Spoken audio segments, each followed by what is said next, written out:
안녕하세요. 안녕하세요. 자, 오늘은 매매 계약에서 매도자분이 치매 환자의 경우에 대해서 이야기를 한번 해보려고 합니다. 제가 오늘 드리는 이 이야기는 제가 직접 최근에 겪었던 일이기도 하고요. 원래는 훨씬 길고 장황한 내용인데 조금 요점만 간추려서 간결하게 말씀을 드리도록 하겠습니다.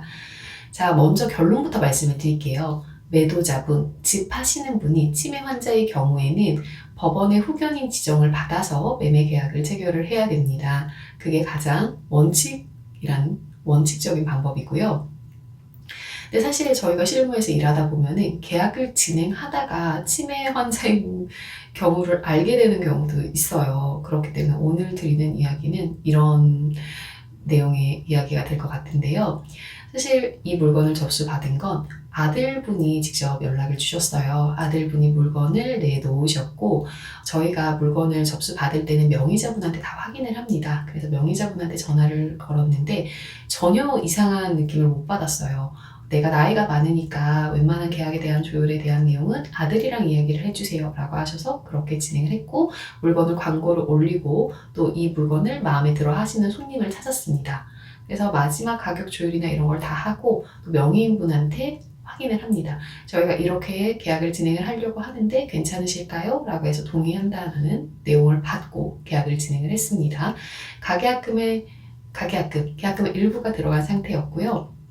저희가 계약서를 쓰는 일정을 잡으려고 하는데 갑자기 명의자분이 그날 못 오신다고 하더라고요. 그래서 아들이 갈 거라고 그래서 아들분한테 명의인분이 못 오시면 인감증명서가 포함된 위임장이나 이런 거를 들고 오셔야 된다 이런 이야기를 하면서 아니 어머님이 인근에 계시는데 왜 못 오실까요? 시간이 안 되세요? 아니면 다른 일정을 조율해 볼까요? 라고 말씀을 드렸더니 저희 어머님이 사실 치매 환자셔서 정신이 좀 왔다 갔다 하신다 라고 얘기를 해주시더라고요. 너무 당황한 상황이죠. 당황스러운 상황인데 그래서 이 사실을 매수인분한테 고지를 합니다. 사실 여기서 가장 깔끔한 방법은 그러면 물건에 대해서 이 물건 명의인에 대해서 확실하게 고지를 하지 않았고 지금 큰 결격 사유가 있기 때문에 합의 해제되는 게 워낙 좋은 상황이에요. 최고의 좋은 상황인데 그런데 또 매수자분이 이 집을 너무나 마음에 들어 하셨어요. 사실 시세보다 막 저렴하게 나온 집은 아니었는데 원하시는 동의나층이 워낙 확고한 분이셔서 이 집을 안전하게만 진행을 할 수가 있다면 나는 이 계약을 꼭 진행을 하고 싶다 이렇게 이야기를 하셔서 저희가 머리를 싸매기 시작을 합니다. 자, 그래서 저희는 일단은 치매 환자의 사실을 알고 나서는 이렇게 계약을 진행을 할 수는 없었고요. 그러면 잔금 기간을 좀 조율을 해서 후견인 지정을 받아가지고 안전하게 계약을 진행을 하자 이렇게까지 이야기를 나왔어요. 네, 후견인 지정을 하는데 보통 3개월에서 6개월 정도의 시간이 걸리고요. 저희는 연초에 진행을 했기 때문에 법원이 또 연초에 인사이동 시즌이라고 해요. 그래서 조금 더 시간이 걸릴 수도 있다. 이 전까지 다 매수인에게 고지를 하고 그러면은 그 후견인 지정을 받으면서 잔금일을 굉장히 길게 해서 진행을 하자 이렇게까지 얘기가 되어 있는 상태였는데요. 그러면 이 명의인분을 후견인 지정을 하기 위해서는 법원에 또 들어갈 서류가 필요하거든요. 근데 치매 노인을 거래를 하는데 가장 중요한 점이 나중에 이런 물건을 계약을 했을 때 이렇게 확실하게 하지 않고 계약을 진행을 했을 때 자녀분들이 나는 이 매매를 인정을 할 수가 없다라고 이의를 제기하는 경우가 있어요. 그 부분이 문제가 돼서 후견인 지정을 받고 깔끔하게 계약을 진행을 하는 게 좋은데 이분들 자녀분들이 또 다수였는데 한 분이 동의를 안 해주시는 거예요. 후견인 지정을.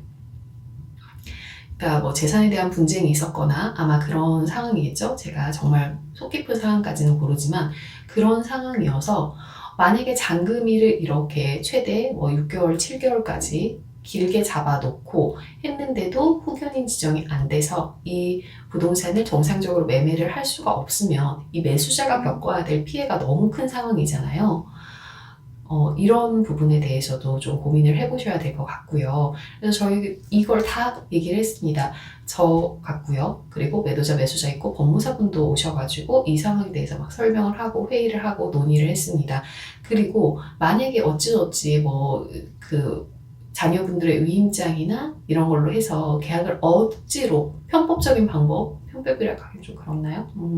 진행을 한다고 해도 이 건에 대해서 등기를 진행을 해줄 법무사가 없어요.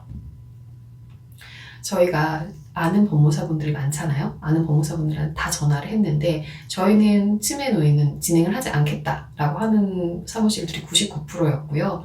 그리고 저희도 또 이거를 위험하게 진행을 하고 싶지는 않아서 이 과정을 다 매수자분한테 직접 보여드리고 설명을 드리고 했더니 매수자분이 나는 이렇게까지 복잡한 건지 몰랐다. 나는 계약을 진행을 안 하겠다. 라고 하셨거든요. 왜냐면 사실 매도자분에 대한 신뢰가 좀 떨어져 있는 상태였고 처음에 치매 환자인 거에 대해서 고지를 안 해주시는 부분 그리고 가족 간의 협의가 완료되지 않았다는 점 이런 것들에 대해서 신뢰가 아주 바닥인 상태였고 내가 책임지고 가족분들 서류 다 들고 오겠다라고 말씀을 계속 하셨음에도 불구하고 저희는 이제 더 이상 믿을 수 없는 상황이었던 거죠. 그래서 그 계약은 이제 안전하게 합의 해제가 됐고 그 자리에서 뭐 줄 거 주고 받을 거 받고 이렇게 정리가 되었는데요. 치매 환자 계약을 해서 머리 아파하시는 소장님을 굉장히 많이 봤어요. 나중에 밝혀져서 자녀분들이 이의를 제기를 해서 우리 부모님이 의식이 완전하지 않은 상태다라고 해서 나중에 소송으로 가는 건을 보기도 했고요. 사실 이제 법적이나 소송이나 이렇게 해서 법대로 진행하는 것도 좋지만 저희 공인중개사라면은 그런 것들을 최대한 미연에 방지할 수 있는 분쟁을 좀 방지하는 게 좋다고 생각을 하기 때문에 오늘 이 영상을 촬영을 하게 되었습니다. 가장 중요한 점은 만약에 부모님이 치매 환자시다, 의식이 완전하지 못하시다 라고 하면은 법원의 후견인을 미리 지정을 받아놔야 됩니다. 나중에 받으면 기간이 얼마나 걸릴지 몰라요. 그리고 서류가 완벽하게 들어간다고 해도 3개월에서 6개월 정도의 시간이 걸리기 때문에 미리 서류를 준비를 해놓고 후견인 지정을 받고 매매를 하시는 게 맞아요. 아니면 잔금을 굉장히 길게 가져가셔야 돼요. 그래서 오늘 이 부분에 대해서 한번 정리를 해봤고요. 사실 저희가 확인할 수 있는 방법이 많지가 않아요. 저희가 매물을 접수받았을 때 나이가 조금 연세가 있으시다고 혹시 치매 환자세요? 이렇게 물어보는 건 너무 무례하거나 신뢰되는 행동일 수도 있고 해서 저희가 요거에 대해서 오늘 한번 정리를 해보는 시간을 가졌고요.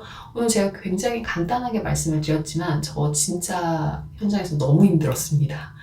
사실 한 달 넘게 이거를 조율을 했었던 것 같아요. 근데 결론은 후견인 지정을 받은 매물만 거래를 해야 된다라는 게 결론이고요. 사실 어떤 사람이 특정될까봐 조금 제가 뭉뚱그려서 말을 한 것도 있지만 요점만 찝어서 이렇게 말씀을 드렸습니다. 자, 오늘 영상은 여기까지 할게요. 안녕.